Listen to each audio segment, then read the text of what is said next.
Our search for the truth about investing is almost at an end. Now, you might be thinking you know enough now to manage your finances on your own. But everyone can benefit from good financial advice, even those who understand investing inside out.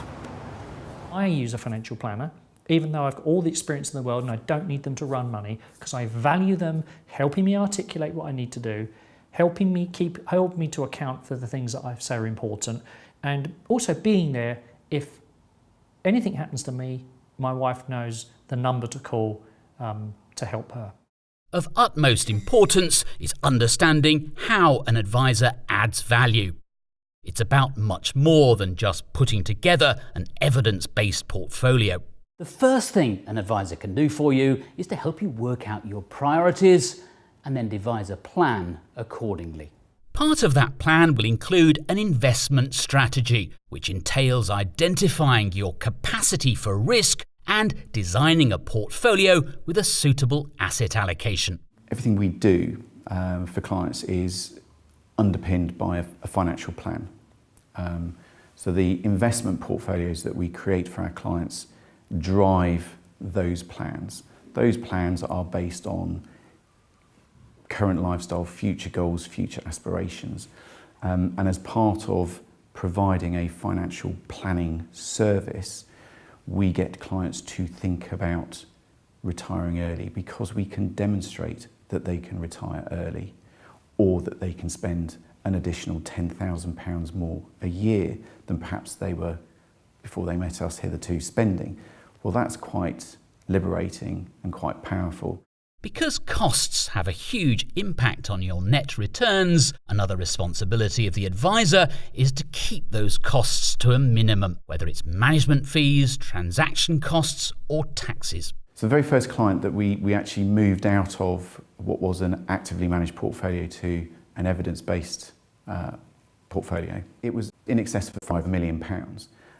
But just in investment management fees alone, we shaved £80,000 per annum off the costs that they were incurring. So that very first response was, wow. A good advisor won't chop and change the funds in your portfolio, but they generally will rebalance your portfolio every year or so to restore the original asset allocation.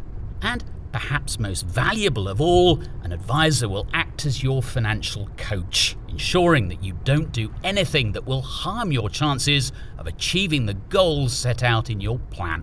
Value is often perceived by an advisor as being investment performance, which is the one thing that as advisors we cannot control or influence.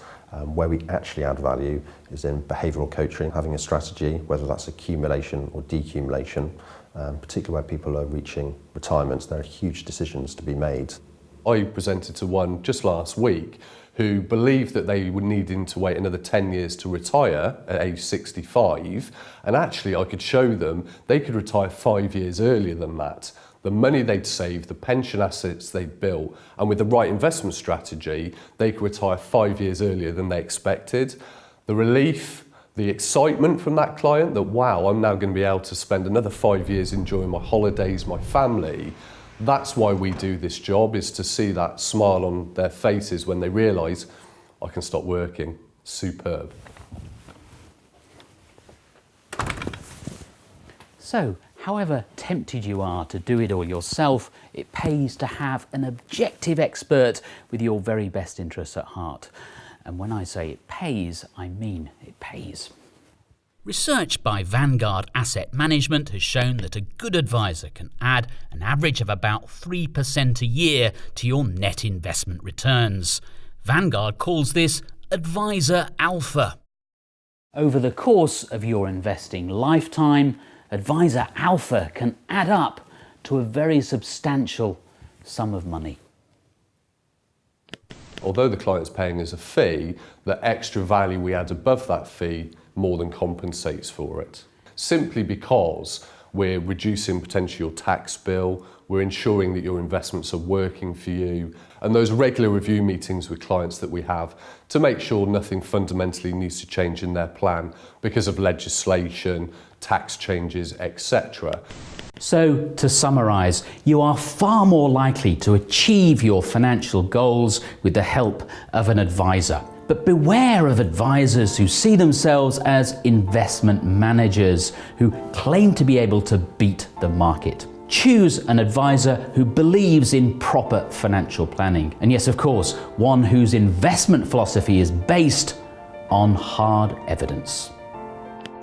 If you have an incumbent advisor who isn't managing your money according to the evidence, ask the question why. And if you're not happy, go and talk to an advisor that does manage money on an evidence-based basis.